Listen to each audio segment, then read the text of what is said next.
Lord, alam kong bibigyan mo ako ng blessing sa araw na ito. Panginoon, salamat sa bagong araw. Salamat sa bagong mga bagay na ibibigay mo sa akin. Salamat sa mga bagong oportunidad na ilalagay mo sa aking araw ngayon. I know this day will be better than yesterday.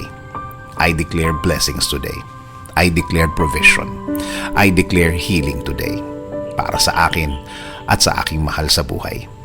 Alam ko na kapag kayo ang kasama namin, Lord, things will be okay.